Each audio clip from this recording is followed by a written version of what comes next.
Hello मेरे प्यारे बच्चों, बहुत बहुत स्वागत है आप सभी का आपके अपने प्यारे से यूट्यूब चैनल इंस्पायर स्टडी पर। चलिए माय डियर स्टूडेंट, स्वागत करते हैं। तो जैसा कि आप सभी को पता है, हिंदी की काव्य खंड जो है आपकी हिंदी चैप्टर चल रहा है। इससे पहले हमने सारे चैप्टर को कवर कर लिया है। तो आज हम इस वीडियो में जवानी जो चैप्टर है पार्ट नंबर 2 की शुरुआत करेंगे। इससे पहले मैंने पार्ट नंबर 1 को भी अच्छे से कवर करा लिया। तो हम पहले क्या करते हैं, पहले हम जो आपको पद दिए होते हैं उसको बड़ी गहराई से समझाता हूँ मैं। फिर उसके बाद एक एक मतलब भी बताता हूँ, फिर हाथ से लिखे हुए नोट्स को दिखाता हूँ ताकि आप संदर्भ, प्रसंग, व्याख्या और काव्यगत सौंदर्य जो पेपर में आता है उसको अच्छे से रिवाइज कर लो और अपने नोट्स को कवर कर लो। तो बिना किसी देरी के एक एक पॉइंट को बड़ी गहराई से समझेंगे। तो चलिए शुरुआत करते हैं और समझते हैं आज की इस वीडियो का पहला दोहा। ये कह रहा, स्वान के सिर हो चरण तो चाटता है। यानी कि स्वान कहते हैं कुत्ते को, कुत्ते के सिर तो होता है परंतु चरण तो चाटता है। चरण, वो चरण माने पैरों को चाटता है। यानी कि कुत्ता जो है अपने मालिक के क्या करता है, पैरों को चाटता है। सिर तो उसका होता है परंतु वो कुत्ता अपने मालिक के पैर क्यों चाटता है, वो इसलिए चाटता है क्योंकि वो दो रोटी गिरते ही पैर चाटना शुरू कर देता है। यानी कि उसका रोटी गिरते ही स्वाभिमान मर जाता है। भौंक ले क्या सिंह को वह डराता है। यानी कि जो भौंकता है, कुत्ता भौंकता है तो क्या उसके भौंकने से सिंह माने शेर को डर लगता है? ऐसा नहीं है। ऐसा क्यों? क्योंकि वे जो है उसका कुत्ते का स्वाभिमान मर चुका है, वो तलवे चाटता है तो उसके भौंकने से सिंह के को डर नहीं लगता, अर्थात सिंह उससे नहीं डरता। रोटियां खाई कि साहस खा चुका है। यानी कि कुछ कुत्ते ने रोटियां तो खाई हैं परंतु क्या वो साहस भी खा चुका? जी हाँ, बिल्कुल साहस खा चुका। उनने रोटियां खाई हैं क्योंकि उन्हें अभी अपना जो अभिमान है बेच चुका है, अपन उसका अभिमान नहीं है। साहस भी अपना खो चुका है। तो उसने रोटियां जरूर खाई है परंतु साहस वो खो चुका है। इतना साहस नहीं है कि उसके भौंकने से शेर डर जाए। प्राणी प्राणी हो पर प्राण से वह जा चुका है। प्राणी तो है, जीवित है, परंतु वह अपने प्राणों से जा चुका है। यानी कि अपना स्वाभिमान खो चुका है सिर्फ एक रोड तलवे चाटने से। तो हे जवानों, नौजवानों, अपना तुम भी स्वाभिमान मत खोना, तुम भी तलवे मत चाटना, तुम भी अपनी मातृभूमि की रक्षा करना। आगे देखते हैं। तुमने खेलो ग्राम सिंगों में भवानी। तुम न खेलो यानी कि तुम मत खेलो ग्राम सिंगों यानी कि गांवों की लड़ाइयों में मत बढ़ो, तुम मत पढ़ो। दुर्गा माता, भवानी कहते हैं दुर्गा माता, यानी कि दुर्गा माता की तरह तुम्हारे में असीम शक्ति भरी हुई है। तुम अपनी शक्ति को अपने ग्राम झगड़ों में यानी कि गांव के झगड़ों में बर्बाद मत करो। विश्व की अभिमानी मस्तानी जवानी, इसका मतलब है मस्तानी जवानी सारा दुनिया लोहा मानती है। विश्व की अभिमानी यानी कि अगर तुम इस पे, किस पे, संसार पे तुम संसार में जितने दुश्मनों का अगर सिंघा क्या करोगे, उन्हें दुश्मनों को मारोगे तो विश्व की अभिमानी यानी कि विश्व जो है, विश्व तुम्हारा अभिमान करेगा। मस्तानी जवानी, ऐसी मस्तानी जवानी का सारा दुनिया लोहा मानती है। यानी कि विश्व उस ऐसे लोगों का लोहा मानती है। तो उम्मीद है ये अच्छे से समझ में आ गया होगा। देखो प्यारे बच्चों, हो सकता है कुछ समझ में नहीं आया क्योंकि काव्य खंड होता ही ऐसा है, बस समझाने का होता है। अब देखें, लिखित देखोगे तो आपको सब कुछ एक एक शब्द स्पष्ट हो जाएगा। तो चलिए पहले उसे देख लेते हैं। तो चलिए अब हम क्या करते हैं, पहले स्वान के सिर शुरू के 2 या 3 शब्द लिखेंगे, फिर इसी प्रकार से लास्ट में 2 या 3 शब्द लिख देंगे, बीच में डैश कर देंगे। संदर्भ आपका पूर्ववर्ती रहेगा, प्रसंग। इन पंक्तियों में कवि ने स्वाभिमान के महत्व पर प्रकाश डालते हुए युवकों से उसे किसी भी कीमत पर न खोने का आह्वान किया है। अब चलिए किस तरीके से क्या है वो एक एक शब्द को समझेंगे।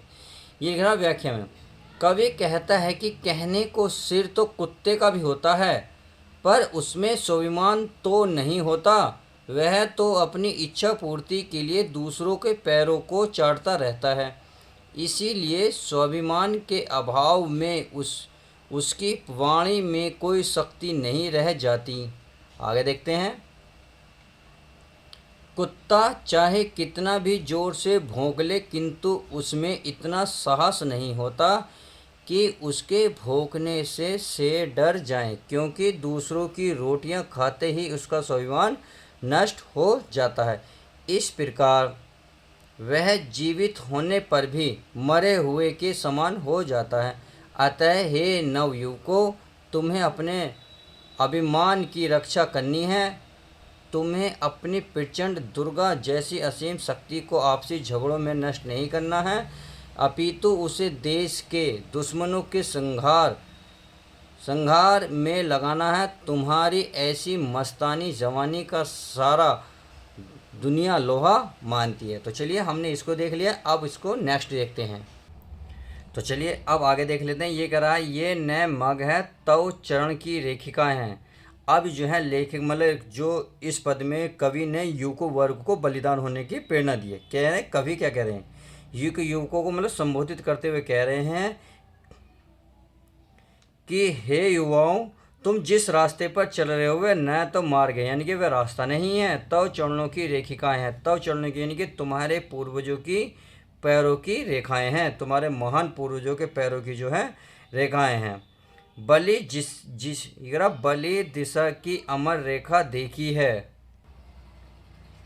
जिसे मेरा बलि दिशा की अमर देखा रेखी है, यानी कि जिसे कह रहा, जिसे देखकर देश के जो युवा है ना, जिसे देखकर देश के युवा युगों युगों तक बलिदान होने की प्रेरणा लेते रहेंगे, यानी कि अमर होते रहेंगे, प्रेरणा लेते रहेंगे।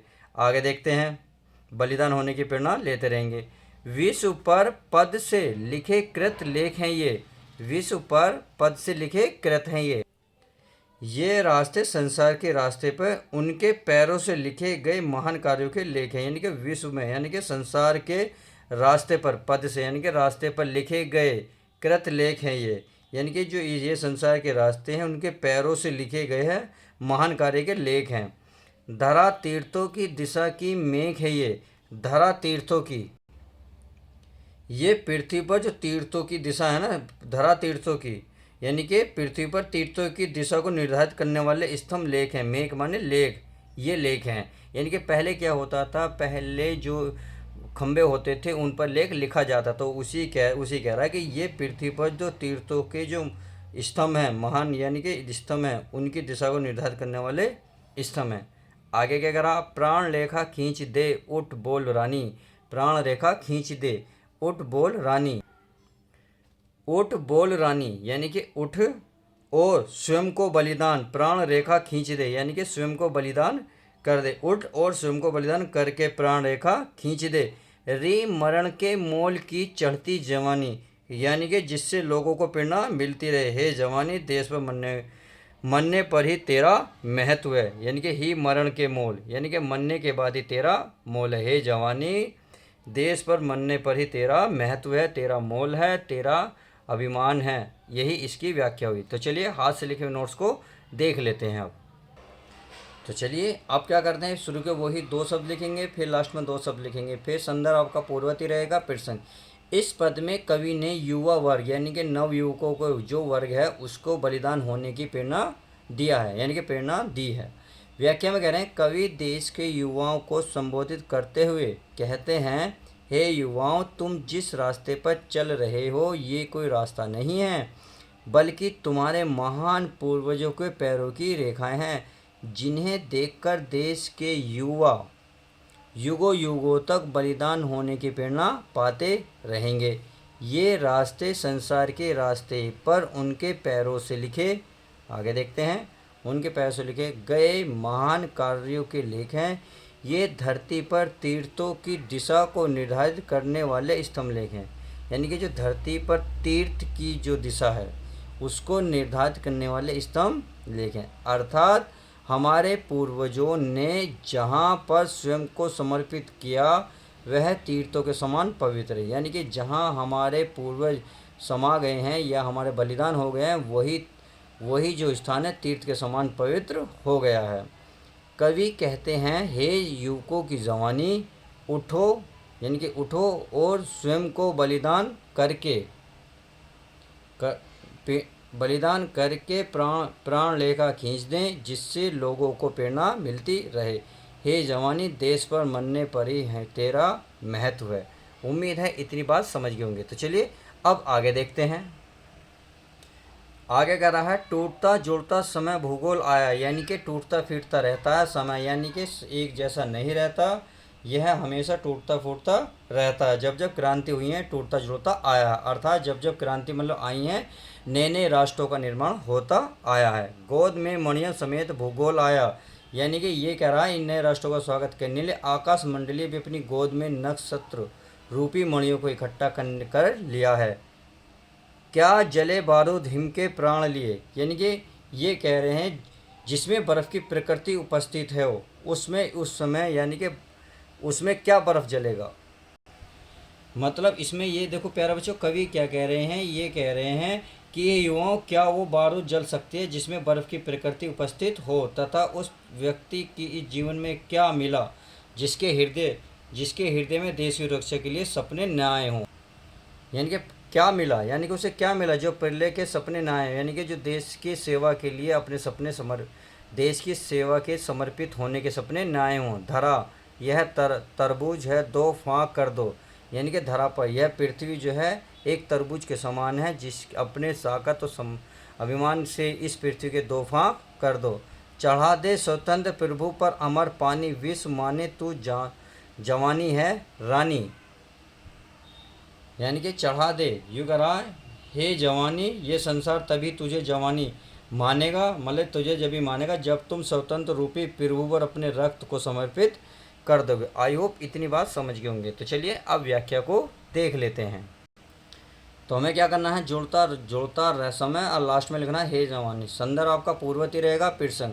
प्रस्तुत पद में कवि ने देश के युवाओं को देश के गौरव की रक्षा करने के लिए प्रेरित किया है। अगर व्याख्या की बात करें तो व्याख्या देख लेते हैं। कवि कहते हैं कि हे युवाओं, समय का भूगोल हमेशा एक जैसा नहीं रहा, यानी कि समय पर जैसे जैसे समय बदलता गया भूगोल भी बदलता गया। जब जब क्रांतियाँ हुई हैं यह टूटता और जुड़ता आया है, अर्थात जब जब क्रांतियाँ हुई नए नए राष्ट्रों का निर्माण हुआ है।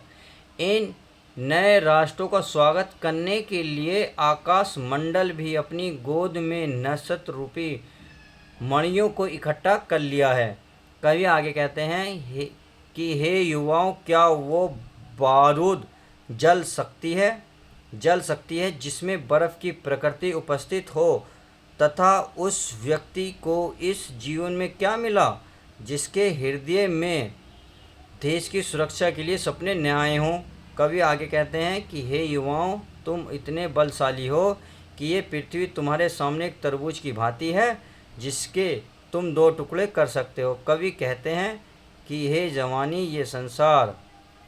ये संसार तभी तुम्हें जवानी मानेगा जब तुम स्वतंत्र रूपी प्रभु पर अपने रक्त को समर्पित कर दोगे। तो आई होप इस वीडियो में जो मैंने समझाया वो अच्छे से समझ में आ गया होगा, अपने नोट्स को अच्छे से बना रहे होंगे। तो चलिए अब मिलते हैं किसी और नेक्स्ट वीडियो में। जब तक के लिए तो good bye, take care, love you guys, अपना ध्यान रखें।